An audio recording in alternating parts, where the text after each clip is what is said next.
फिलहाल हमारी उपस्थिति सीवान जिला के बसंतपुर प्रखंड के खोरीपाकर बाजार पे है। खोरीपाकर के समीप एक विद्यालय है, न्यू दिल्ली पब्लिक स्कूल। बहुत ही कम समय में यह विद्यालय आज एक चर्चा का विषय बना हुआ है। हमने भी जब खोरीपाकर बाजार पे आया तो इस विद्यालय की चर्चा का विषय सुना तो मेरी भी जिज्ञासा हुई कि आप लोग तक इस स्कूल के बारे में कुछ जानकारी साझा करें। तो सबसे पहले इस स्कूल के जो प्रिंसिपल सर हैं, इनसे मैं स्कूल के बारे में जानना चाहूँगा। सर, आपका मेरे चैनल पे स्वागत है। बहुत बहुत धन्यवाद आपका यहाँ आने के लिए। मैं भी आपके चैनल के माध्यम से जितने भी लोग आपको देखते हैं, सुनते हैं, उन सभी को मेरा नमस्कार है, प्रणाम है, बहुत बहुत शुभकामनाएं हैं। और मैं आपके लिए भी ये बहुत सारी शुभकामनाएं देता हूँ कि आपका चैनल भी और आगे बढ़े।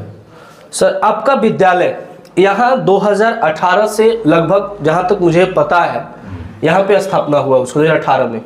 बहुत कम समय में आपने बहुत अच्छा मुकाम हासिल किया। इसके पीछे का राज क्या है?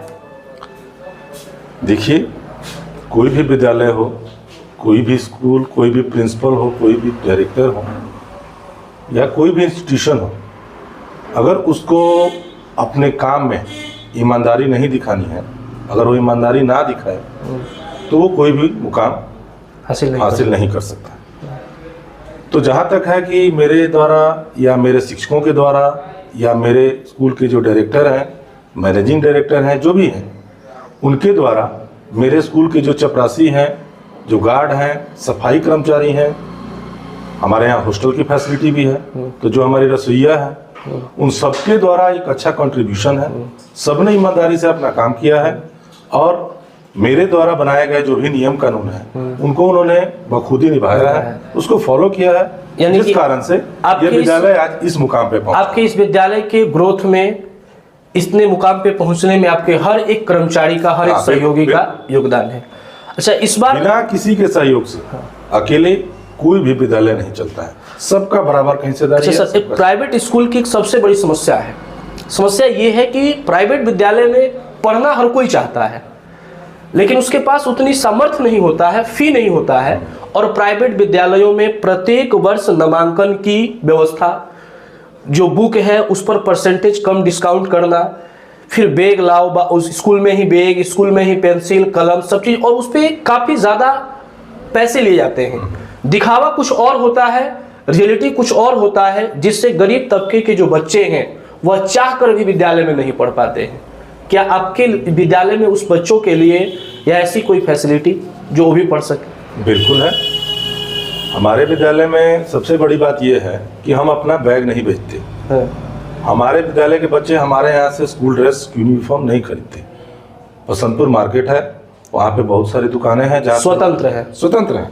हम अपनी कॉपी नहीं बेचते, नोटबुक्स हम नहीं देते हैं। गार्जियन को जैसा नोटबुक खरीदना है, जिसके लिए वो सामर्थ्य है, जितना वो कंट्रीब्यूशन कर सकता है, वो उतना अपना पैसा खर्च करता है, अपने मुताबिक कॉपीज वगैरह जो है, नोटबुक वगैरह वो खरीदता है। दूसरी बात आपने कही कि फी के लिए, इस मतलब कि बसंतपुर प्रखंड में गिने चुने जो विद्यालय हैं जिनका हर साल एनुअल चार्ज लगता है, मेरे विद्यालय में एनुअल चार्ज कभी नहीं लिया जाता। बिल्कुल फ्री है।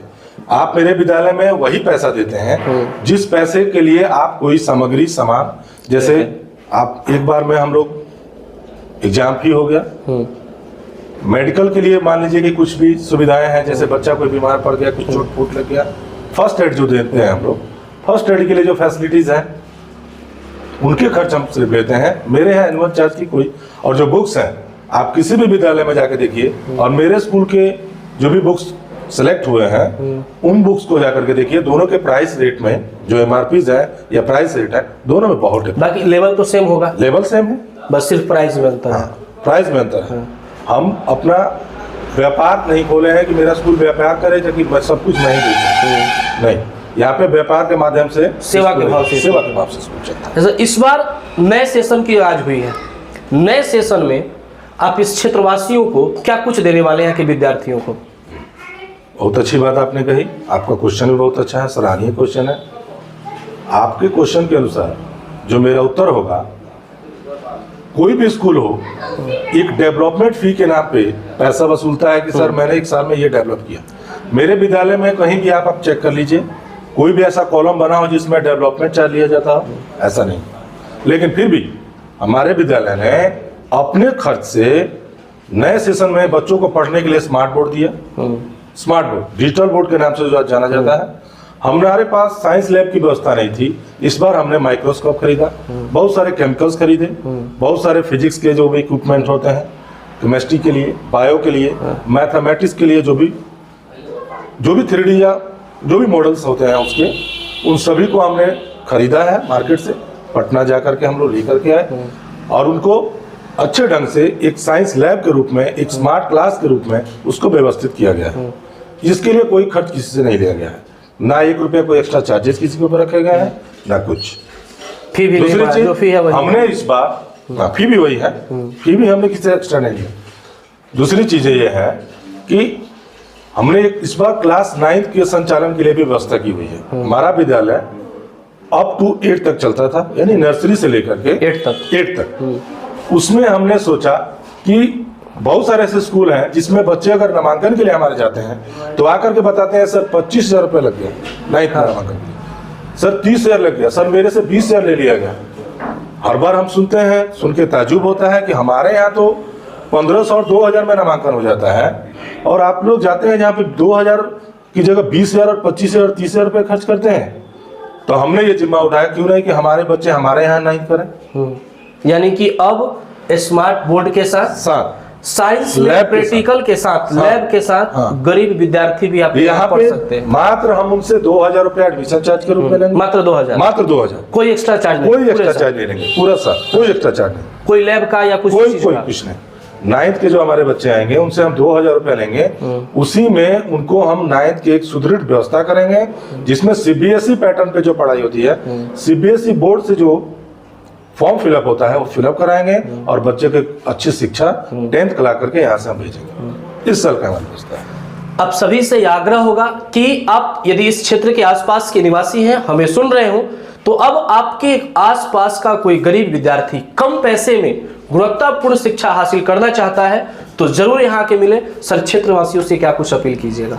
क्षेत्रवासियों से मेरी यही अपील है कि आप सभी अगर अपने बच्चों को चाहते हैं कि सही मायने में अगर उनको सही शिक्षा मिले और बड़ी बड़ी बिल्डिंगों को देख करके, बहुत बड़े बड़े स्कूल बसेस को देख करके अगर आप आकलन करते हैं कि ये बड़ी बिल्डिंग है, इसके स्कूल बस हैं, तो इसमें पढ़ाई बहुत ज़्यादा उत्तम किस्म की होती होगी, तो ये भावना अपने मन से आप लोग निकाल दें। आप हमारे विद्यालय में आए और आकर के देखें कि मेरे यहाँ क्या व्यवस्था है। एक मिनिमम खर्च पे गरीब जो दबे कुचले लोग होते हैं, BPL धारी लोग जो हैं, वो आए और हमारे यहाँ कम पैसे में एक अच्छी फैसिलिटी का फायदा उठाएं।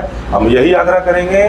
मैं आप सभी से रिक्वेस्ट करूंगा, जितने भी गार्जियन हैं जो भी मेरी बातों को सुन रहे हैं इस चैनल के माध्यम से, आप एक बार आकर के मिले। अगर आपके साथ कोई समस्या है कि आपके पास पैसे नहीं है, आपके घर में फाइनेंस का कोई व्यवस्था नहीं है, चाहे आपका जॉब छूट गया है, कोई दादी बीमार है, मम्मी बीमार है, या आपके कोई सगे संबंधी कुछ भी ऐसा हुआ हो, उनके लिए हर चीज का निदान किया जाएगा। सर, आपका स्कूल का लोकेशन क्या होगा? एक्यूरेट लोकेशन, एग्जैक्ट लोकेशन मेरे स्कूल का खोड़ी पाकर बाजार जो है, जो 4 रास्ता वहां पे है, उससे मात्र 100 मीटर अगर आप पूरब दिशा में चलते हैं, जो रोड चलती है, तो मेरे स्कूल का एग्जैक्ट लोकेशन आपको मिलेगा यहाँ पे। अगर कोई विद्यार्थी दूर दराज का है और आपके यहाँ रहकर पढ़ना चाहता है तो मेरे यहाँ हॉस्टल की फैसिलिटी है। मेरे यहाँ अभी भी हॉस्टल में 35 स्टूडेंट हैं, तो कोई भी विद्यार्थी रहता है, मिनिमम खर्च पे हमारे यहाँ हॉस्टल फैसिलिटी मिलती है। मेरे यहाँ हॉस्टल में रहने वाले बंगाल से लेकर के बिहार, झारखंड, तीनों राज्य के टीचर हैं जो यहाँ पे रह करके एक उत्तम शिक्षा देते हैं। यानी कि अलग अलग स्टेट से चुनिंदे शिक्षक। तो धन्यवाद, फिर हम लोग मिलेंगे अगले वीडियो में।